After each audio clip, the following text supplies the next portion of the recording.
But and we're moving a little quickly here today, but we want to move right into our products. And that's what makes, custom builds are made not only in mines. These are proprietary, some of these things are, but it's also the product that we want to get out in front of folks. So, and we have some over there. Let's start out first at a 10,000 foot level. And I know, but what do we have that we can offer the folks? We have an AR9, we have, which is 11 as well as 16 inch, and then go ahead. The 5.56, which and the AR15 platform, which gives you also 300 blackout. In time, we'll probably introduce one or two other calibers, but these are the ones that we're focusing on for now. And then we also have the AR10. And that is in 308. In 308. Right. And we'll probably bring out another caliber not too far down the road with that one. We talk about these things, but you all can imagine. So, I start wherever you want to start there, Greg, with probably our flagship there, which is that AR15. All right. So starting with the AR15 pattern. Like Jim was saying, we offer 5.56 and 300 blackout. We offer rifle as well as pistol configurations.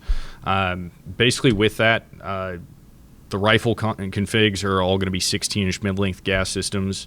Our 10.5 is going to be a carbine-length gas system. 300 blackout's a pistol length. From there, our real proprietary parts on the rifle would be the bolt carrier group, upper and lower. The fit between the upper and lower is absolutely fantastic. There's absolutely no wiggle or wobble out of the box. Why is that? That's one of our things that's special to us. So there's two reasons. First off, the lowers are machined to a very tight tolerance. So with our upper receivers, when they fit into the lowers, there's absolutely zero play. On top of that, down the road, if the customer wants to change out the upper to something else, we also have a tension screw installed in the more or less the grip portion of the rifle, so they can tighten down the grip screw, or sorry, not grip screw, but the tension screw, and that will remove all the play between the upper and lower. One thing I always like to point out to customers, though, is that with our builds right out of the box, that screw is installed, but it's not actually tightened up against the upper. And I do that on purpose to say, hey, this screw's in here. We don't need it with what we're sending out the door, though. So it's an option down the road. As you were designing these things and looking at designs, what drew you to some of those little things like that? Well, in the imagination. Yeah, there's a whole lot of different, as we were saying, parts and pieces that are out there, and it's like, how do you find it? Where do you get it? And we just a lot of time and effort and looking at different things and talking to machining companies and their philosophies and what they're doing, and just kind of we came into the company that we do use right now to machine our lowers. Does have an exacting standard, and they're real proud of what they do. So it just kind of worked into that, and that's where what we're trying to do is put out a very quality gun and at a reasonable price. We're not trying to be the cheap guys, because that market is filled and that's a race to the bottom, and you can never get cheap enough.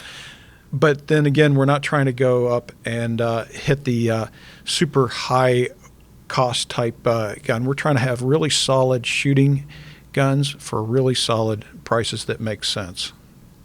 So, and there are some other kind of proprietary, there are proprietary things within here. Why don't you point some of those out? So the other parts I'll focus on are also on the lower. Basically, with our lower, we took some ideas and applied them to a standard forged lower receiver. And a lot of times you see these on billet receivers and all kinds of other things like that. So we also have, for the builders out there, we've got a threaded bolt catch screw. So instead of having to get a special punch or anything like that to install or remove a bolt catch, all you need is an Allen key. From there, we also have a threaded takedown pin slot as well. So when you're assembling your end plate on your rifle or anything like that, you don't have to line up the takedown pin spring or worry about it, getting mangled while you're putting the end plate and the castle nut on. It's real easy. Snip the spring just under about a 1/4 inch short, and then just drive the screw in, and boom, now it's captured. So your install process is sped up, and it's less of a headache. That also comes in handy too down the road, because customers might want to change out the end plate for a quick detached sling end plate or something, and they don't have to worry about that spring flying across the room when they do it. The one caution I would say, though, is if you do try to do that, we do properly stake our castle nuts in place. So make sure you have the proper tooling, or have us do it for you. Because if you don't have the proper tooling, you're going to explain to folks, and some might not know, when they say stake your castle nut. I mean, there's a lot of guys who do know what we mean, but what's that mean, and why? So why do we do that? I'm just going to stand up the rifle here real quick.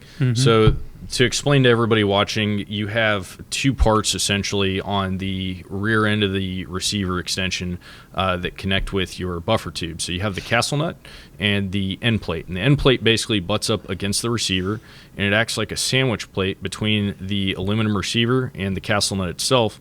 And castle nut is what threads and tightens down the buffer tube to the receiver. So basically staking is where you take a staking punch and you roll steel from the end plate into a couple of little slots that are present on the castle nut. And what that does is that prevents the castle nut from walking off under recoil. That's a really common thing I see with budget builds, home builds, stuff like that. They'll go out and put a couple hundred rounds through a rifle, and all of a sudden now their buffer tube is rotating around, or their buffer detent has popped off inside of the rifle because all of this assembly on the rear has come loose, and now everything's able to work free. So that's one thing we tackle right out of the gate. A lot of quality manufacturers do that, so I would consider us amongst them. The other part too is the way we stake it. You're not actually cracking steel or anything like that, so it's not going to wear down over time. Now, the BCG, a lot of people are going to ask about that maybe, or wonder about that. Our bolt carrier group is ours. That's correct. And is HPI and MPI tested? Yep. Can you explain that for those of us? I'm using these terms. Yeah, so you've got them around. So you've got HPT and MPI. Now the big thing with those is they both have to occur. A lot of times in the industry, you will hear of people advertising that bolt carrier groups are MPI tested, which stands for magnetic particle inspection. Basically, what that does is it's checking for cracks under pressure. Now, a lot of companies only advertise the MPI part of things, and it's like, well, okay, what exactly are you inspecting for? What have you done to the bolt that requires that inspection? And so, to me, that claim is fraudulent a lot of the times when they don't bring up the HPT part. HPT is a high pressure test. Our bolt carrier groups, they're batch tested. So what that means is that every certain number of bolt carrier groups that are produced, one is pulled off the line, and there is a specific high pressure load that is fired with that bolt carrier group. That bolt carrier group, basically that high pressure load is a proof load, is what we call it. I believe it's running about 52,000 to 56,000 psi on the bolt, so it's way over pressure. Once that HPT test is done, then the magnetic particle inspection occurs. And so basically what they're doing is they're proofing the bolt and then checking to make sure that it has not cracked or failed in any particular way. The big thing to point out there, though, is that not every one of those bolts is tested. They do it on a batch, because the last thing you want is your bolt in your rifle to go through that high pressure of a test and then expect it to still work correctly for thousands upon thousands of rounds. Really what that HPT test and MPI test is doing is it's proving that the heat treating is proper and correct, and that the bolt's not going to grenade on you mid firing string. Now, this hobby thing has turned into full blown here, Jim. Also, upcoming, can we talk about the rail at all? Yeah, we can. Go ahead, if you, I'll let you go ahead and talk about that. Well, we've basically contracted with a manufacturer that makes it currently to basically let us brand it as ours. It's a great rail. It's one that's very stiff. It's got a steel barrel nut. It has a large barrel nut, so then you get a lot of the stiffness that you want to when you have a floating handrail. And that's something that a lot of people don't really realize, that when they'll go out and buy cheap cheap rail or whatever, and they don't realize that the whole key to it is that nut. Right. Well, and in some places they feel like the more glue you put on, the better it's going to get. So, actually we want a mechanical connection, and one that will not give, and that will basically hold up under the stresses that would be normally put on the gun, out in the field or the range, or any type of situation that you'd be in. What barrels do we run? We're running two different manufacturers. We use Ballistic Advantage, and then we use Roscoe. And we feel like it's important to where we don't want to be all things to all people. We can't do everything that you want at the highest standard that you want to be able to produce. So we partner with people that do a great job at what they do, and they really concentrate on what they're doing. It's rare that you find somebody that can go A to Z and then put the gun out and to be able to have everything to where it all is, the best or the better, the top quality that they need to be able to sell it for the price that they're selling it for. And we want to be competitive, and that's part of it with that. But it also is very much the quality piece. And then we also are looking at pricing. We look at when we use nitrated barrels.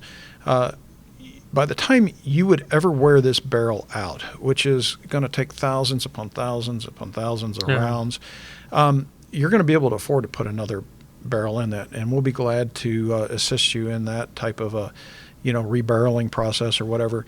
But it's a value piece. You're going to have a sub-MOA type, gun with the barrels that we pick.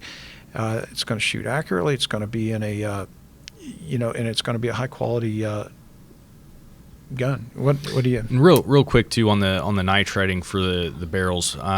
Just to point out, our bolt care group standard are nitrided as well. One thing that I'm kind of touchy about on there is that I like to match coatings.